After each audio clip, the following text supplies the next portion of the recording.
저 대표님이 생각하시는 그 이상적인 영어 수업은 어떤 거라고 생각하세요? 네, 제가 생각하는 이상적인 영화는 모국어 습득 원리가 적용된 학습이었으면 좋겠다라는 생각을 합니다. 그래서 우리 친구들이 모국어를 배웠던 시기에 듣기만 하는 시간이 있었거든요. 네, 맞아요. 충분한 그 시간을 확보했으면 좋겠고요. 네. 그리고 옹알이를 하면서 말도 안 되는 문장을 그리고 문맥도 맞지 않는 근데 너무나 귀엽게 바라봐 주시면서 교정해 주시는 단계 말하는 그런 시간이 있었거든요. 근데 우리 친구들은 그런 부분들을 시도할 때 잘못됐어. 다시 말해야지. 순서가 틀린 거야.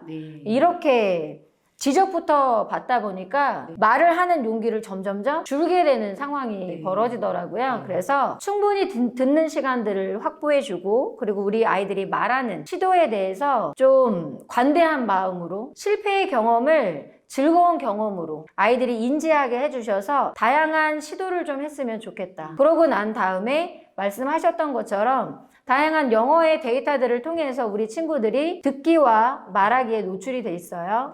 그러면 어느 순간에 엄마 손을 잡고 간판을 보면서 저건 어떻게 읽어? 이렇게 궁금해하는 것처럼 문법적 요소도 독해적 요소도 궁금해하는 시기에 왔을 때 우리 친구들이 스스로 수요에 따라서 탐구하는 그런 자연스러운 학습이 가장 이상적이고 그런 학습으로 진행되어야 진짜 영어 수업이지 않을까? 독해 교재라고 되어 있는 이 부분이 독해 교재가 아니고 번역서에 더 가깝더라고요. 독해 관련된 지문은 일단은 번역을 하고 난 다음에 국어적 요소를 이제 물어보는 부분들이잖아요. 근데 대부분은 본문을 번역을 하다가 끝이 나는 경우들이 좀 많이 있더라고요. 해석만 하다가 끝나죠. 네, 맞습니다. 그래서 그러한 수업이 아니라 일단 우리 친구들이 영어 환경에 많이 노출이 되고 그리고 그런 환경 속에서 발화하는 부분들에 대한 시도가 자연스럽고 재미있고 그러다 보면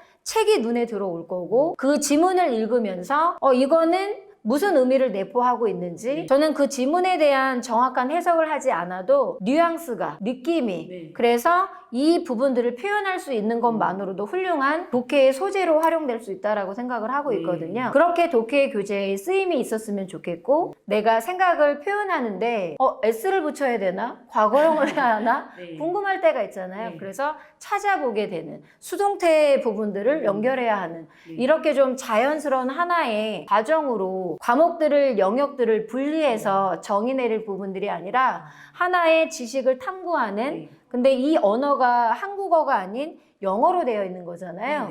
영어로 제2 언어로서 작용하는 하나의 지식 탐구 과정이 되는 게 진짜 영어 수업이지 않을까라는 생각을 해봅니다. 정말 이상적인 형태를 말씀해 주셨네요. 모국어 습득 그 원리에 따라서 한동안 듣고 그다음에 이제 스트레스 받지 않는 상태에서 코렉션 조금씩 받으면서 이제 말하기 연습하고 그 일련의 과정들을 좀 더 자연스럽게 했으면 좋겠고 참 그러고 보니까 인내와 기다림이 필요한 분야인 것 같습니다. 저희 어머님들한테 당부드리고 싶습니다. 네, 근데 이제 다들 너무 조급하시니까 우리나라 문화가 좀 빨리빨리 문화 그거 맞습니다. 무시할 수 없잖아요. 네네. 너무 다들 빨리 뭔가 결론이 났으면 좋겠고 확실하게 무슨 결과가 눈에 딱 보였으면 좋겠고 막 그게 우리 엄마들의 마음이기도 한데 네, 참 좋은 말씀 해주셨네요. 자, 우리 엄마들 세대, 그러니까 저희 세대 그리고 우리 어머니들 세대는 영어를 사실 그 알파벳부터 배우고 바로 이제 단어로 들어가가지고 정말 글자로서 영어를 먼저 배운 그런 세대잖아요. 네, 맞습니다. 그런데 요즘 애들은 지금 완전 우리 시대랑 완전 다른 세상에 살고 있잖아요. 근데도 요즘 아이들이 아직도 영어를 알파벳부터 시작해가지고 그 뭐라고 할까요? 글자로 그리고 또 결국은 리딩으로 시험으로 이렇게 하는 것이 참 안타까운데 이런 것에 대해서 어떻게 생각하세요? 이런 접근에 대해서 글자부터 시작하는 영어 공부. 네.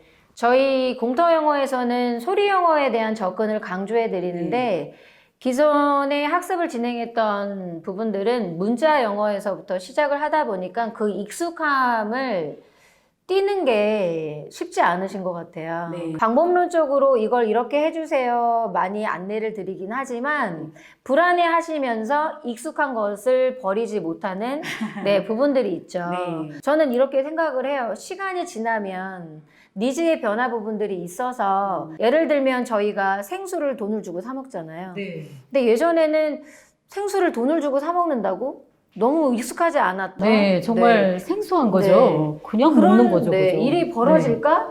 근데 지금은 너무나 당연해진 것처럼 네. 시기, 지금 교과 과정과 그리고 평가 방식의 변화가 저는 이런 과정 속에 들어가 있다라고 생각을 하고 있어요. 그래서 억지로 만들지는 못하지만 지금 현장에서의 느끼는 체감은 서서히 네, 방금 말씀하시는 문자 영어에서 소리 영어로 변화되어 가고 있는 부분들 속도가 현장에서는 조금 느껴지는 부분도 있습니다. 그래서 답을 달라 말씀하시면 시간이 지나면 해결될 것 같다.